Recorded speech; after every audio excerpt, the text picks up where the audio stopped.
কান ফুটা করা। আমি যদি কানফুল না পরি, ওজুর সময় কানের ফুটোয় পানি যাওয়া কি আবশ্যক? আমাকে কি কানফুটা থাকলে কানফুল দিতেই হবে? কানফুল পরে থাকলে চুল জামা কাপড়ের সাথে লেগে আমার অসুবিধা হয়। আমার কানফুল আছে, আমার কানে কোনো রোগ বা সমস্যা নেই। প্রথম কথা হলো, অজুতে কান ধোয়া তো ফরজ নয়, মাসাহ করা ফরজ। অতএব কানে ফুটা আছে, সে ফুটোতে আপনি অলংকার ব্যবহার করছেন না, সেখানে পানি দেওয়ার তো প্রশ্নই ওঠে না, কারণ পানি তো পুরো কানেই দেওয়া জরুরি না, ফুটোয় দেওয়ার তো প্রশ্নই ওঠে না, যার কারণে অজু আপনার হয়ে যাবে, কোনো সমস্যা নেই।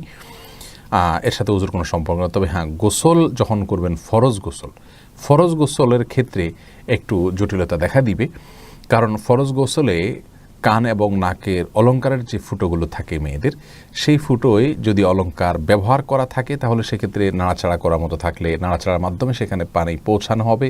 আর যদি সেটা না হয় তাহলে সেক্ষেত্রে, অর্থাৎ অলংকার ব্যবহার করা না থাকে, খালি ছিদ্র থাকে, তাহলে যতটুকু সম্ভব ডোলে সেখানে পানি ঢোকানোর চেষ্টা করতে হবে। তবে অন্য কিছু দিয়ে আলতোভাবে ভিজিয়ে সেটাকে কষ্ট করে আপনার গর্তে ঢুকিয়ে সেটাকে নাড়াচাড়া করে পানি পৌঁছানোর কোনো প্রয়োজন নেই, কারণ ইসলামীভাবে আমাদের কষ্ট করতে বলেনি। আর সাধারণ অবস্থাতে যতটুকু সম্ভব পানিকে পৌঁছানোর চেষ্টা করতে হবে যতটুকু যায়, এবং অলংকার থাকলে একটু নাড়াচাড়া দিতে হবে। এটা হলো ইমাম ইবনে আবিদিন শামী রাহিমাহুল্লাহর ফতোয়া। তিনি তার ফতোয়াতে এই মত উল্লেখ করেছেন এবং আরও অনেক ওলামা ইকরামের মত এটি রয়েছে। আর এর বাইরে সৌদি আরব ওলামা ইকরামের মধ্যে অনেকেই বলেছেন যে আমাদেরকে শরীরের বাহ্যিক অংশে পানি পৌঁছতে বলা হয়েছে, অথবা আমরা বাহ্যিক অংশে পানি পৌঁছাবো, ভেতরের অংশে পানি পৌঁছানো আমাদের দায়িত্ব নয়। সেখানে পৌঁছলো কি পৌঁছালো না সেটা আমার চেক করার কোনো প্রয়োজন নেই। যেমন মুখে কুলি করতে আমাকে বলা হয়েছে, তো ফরজ গোসলে যদি কেউ কুলি করেন, তার পানি তার প্রতিটি জায়গায় পৌঁছলো কিনা, দাঁতের ফাঁকে চিপায়, এটা আমার দেখার বিষয় না। আমি পানি পৌঁছালাম, আমার দায়িত্ব পালন হয়ে গেল। যাই হোক, তো সতর্কতামূলক হলো যে ওজুর সময়তে এমনি অলংকারগুলো না পড়ে, তো না পড়লে সেই জায়গাটাতে পানি চলে গেল, এটাকে আমি সতর্কতামূলক মত মনে করছি। আর সেই সাথে ফুটোতে পানি ঢোকানোর জন্য কোনো চেষ্টা করার দরকার নেই, একটু ভালো করে ধুলেন, তাতেই যতটুকু ধোয়া যায়, যতটুকু পানি যায়, ততটুকু ইনশাআল্লাহ যথেষ্ট হয়ে যাবে আপনার জন্য। এরপরে মোহাম্মদ শাখাওয়াত হোসেন জানতে চেয়েছেন, বাচ্চাকে খারাপ কিছুর আসর থেকে বাঁচাতে কি আমল করতে হবে?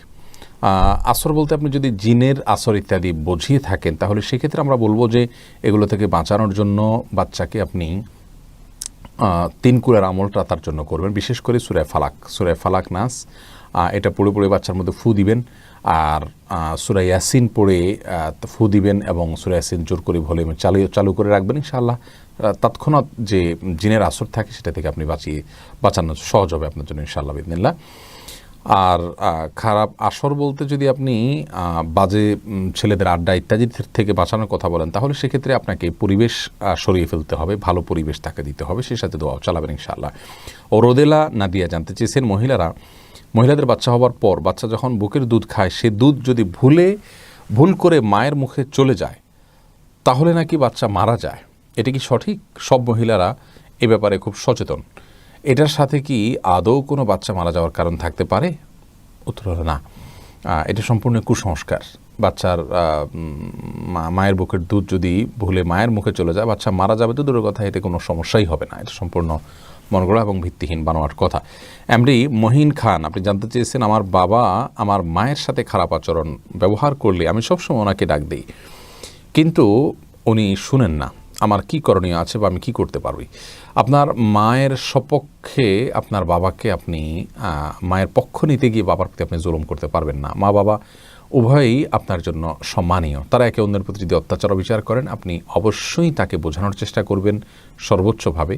নিজে বুঝিয়ে যদি তাকে লাইনে আনতে না পারেন, তাহলে সেক্ষেত্রে যার মাধ্যমে বোঝালে তাকে আপনি সংশোধন করতে পারেন বলে মনে হয়, তার মাধ্যমে আপনি বোঝানোর চেষ্টা করবেন। কিন্তু তাতেও যদি কোনো কাজ না হয়, আল্লাহ রাব্বুল আলামিনের কাছে আপনার কোনো দায়িত্ব থাকলো না। কিন্তু আপনার চেষ্টাটুকু আপনাকে সেইভাবে চালাতে হবে, করতে হবে। আর নিজের নিয়ন্ত্রণের বাইরে চলে গেলে কখনো বাবার হয়ে মায়ের বা মায়ের হয়ে বাবার উপরে আপনি জুলুম করতে পারবেন না, বা তাদের সাথে দুর্ব্যবহার করার সুযোগ কিন্তু আপনার নাই। এখানে আপনার হাত পা বাঁধা। এরপরে মোহাম্মদ আবদুল্লাহ নূর জানতে চেয়েছেন, আমার এক প্রতিবেশী আত্মীয়, সে সুস্থভাবে হাঁটতে চলতে পারে, তাতে তার কোনো অসুবিধা হয় বলে মনে হয় না। যখনই নামাজ পড়তে দেখি তখন সে অসুস্থ দাবি করে এবং চেয়ারে বসে নামাজ পড়ে। সে দাঁড়িয়ে নামাজ পড়ার সক্ষমতা থাকা সত্ত্বেও চেয়ারে বসে নামাজ আদায় করে, এখন তার নামাজ সহি হবে কি না? খুবই গুরুত্বপূর্ণ প্রশ্ন ভাই আবদুল্লাহ নূর। দেখুন, যদি কেউ সুস্থ সবলভাবে হাঁটাচলা করছেন কিন্তু নামাজের সময় বসে নামাজ পড়ছেন এমনটি আপনি দেখতে পান, তাহলে হয়তো ব্যাপারটি এরকম যে লোকটি রুকু সেজদা করতে পারেন, অর্থাৎ হাঁটু ভাঙতে পারেন না। হাঁটা চলার জন্য তার হাঁটু ভাঙা প্রয়োজন হয় না। যদি এরকম হয় যে আসলেই তিনি হাঁটু ভাঙতে পারেন না বা ভাঙলে তার জন্য অনেক কষ্টের কারণ হয় সেটি, বা তার রোগ স্থায়ী হয়ে যাবে এই বিষয়টি ভয় বা আশঙ্কা থাকে, তাহলে সেই ব্যক্তির জন্য নামাজের মধ্যে যতক্ষণ দাঁড়ানোর বিধান আছে ততক্ষণ তাকে দাঁড়িয়ে থাকতে হবে। এরপর রুকু এবং সেজদার সময় তিনি চেয়ারে বসে ইশারা রুকু সেজদা করতে পারবেন। আপনি যার কথা বলছেন তিনি হয়তো এই ক্যাটাগরির মানুষ, হাঁটা চলা ঠিকই করছেন কিন্তু হাঁটু ভাঙতে পারেন না, তাহলে তার জন্য তো এটি জায়েজ আছে। তবে দাঁড়ানোর সময়টুকুতে অবশ্যই তাকে দাঁড়িয়ে নামাজ পড়তে হবে, সেটুকু তিনি বসে পড়তে পারেন না। যেহেতু সারাক্ষণ হাঁটছেন তিনি, তাই নামাজের সময় তিনি কেন হাঁটবেন, দাঁড়াবেন না? আল্লাহ বলেছেন ওয়াকুমুলিল্লাহি কানিতিন, দাঁড়িয়ে নামাজ করা সাধারণ অবস্থাতে ফরজ আমাদের জন্য, যার কারণে সেটি তাকে করতে হবে। তবে সে সাথে এটাও বলে রাখি যে আজকাল চেয়ারে বসে নামাজ পড়াটা একটা ফ্যাশনে পরিণত হয়েছে। আমাদের অনেক ভাই বোন যারা দুনিয়ার সব কাজ করে বেড়াচ্ছেন কিন্তু নামাজের সময় তারা চেয়ারে বসে যাচ্ছেন এবং একটু অসুবিধা ফিল করছেন আর চেয়ারে বসে নামাজ শুরু করে দিচ্ছেন। তো এটা এক ধরনের অবহেলা, নামাজের প্রতি আমাদের দায়িত্ববোধের যথেষ্ট অভাব এবং অলসতার কারণে আমরা এটি করে থাকি। এটা কোনো অবস্থাতেই জায়েজ নেই। আর যদি প্রকৃত অর্থে তিনি মাজুর হয়ে থাকেন, তার জন্য যতটুকু উজুর আছে ততটুকু পরিমাণ বসে নামাজ পড়া জায়েজ রয়েছে। এরপর এমডি নিশাদ পণ্ডিত আইডি থেকে আপনি প্রশ্ন করেছেন, সাধারণত আমি কবুতর পালন করি, উড়ে গিয়ে যদি কারোর ক্ষেতের ধান খায় আবার ফিরে আসে, এতে আমার গুনাহ হবে কিনা? উত্তর হলো, ধান কবুতর আর কতটুকুই খায়। একটি ধান ক্ষেত থেকে যদি অল্প স্বল্প ধান খেয়ে আসে, ধান ক্ষেতের মালিক সাধারণত এটা নিয়ে কোনো জোর আপত্তি রাখেন না, দাবি রাখেন না, যার কারণে এটার কারণে গুনাহ হবে না ইনশাআল্লাহ বিদিন। আর যদি বড় কোনো ক্ষতি হয়, কবুতরের ঝাঁক হয়, তাহলে সেটা আপনার নিয়ন্ত্রণে রাখা আপনার দায়িত্ব। বাবি মোহাম্মদ নজিম চৌধুরী আপনি আইডি থেকে জানতে চেয়েছেন, এমন কোনো আমল আছে কি যে আমল করলে খারাপ কাজ থেকে বিরত থাকা যায়? তাহলে বলবেন।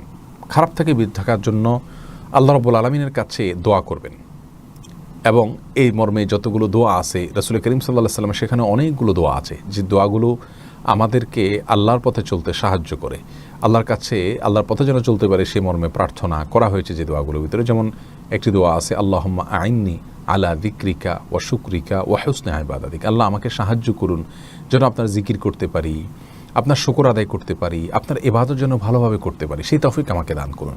এই মর্মে আল্লাহ রাব্বুল আলামিনের কাছে আপনি দোয়া চেয়ে নিতে পারেন।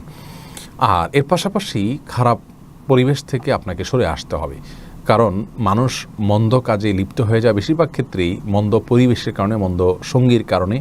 সেই জায়গাগুলো থেকে আপনি যদি সরে নেককারদের মাঝে আসেন তাহলে সেক্ষেত্রে তাকওয়ার উপরে চলা আপনার জন্য এখানে সহজ হবে ইনশাআল্লাহ বিইذনিল্লাহ। এমনি আকিব জানতে চেয়েছেন,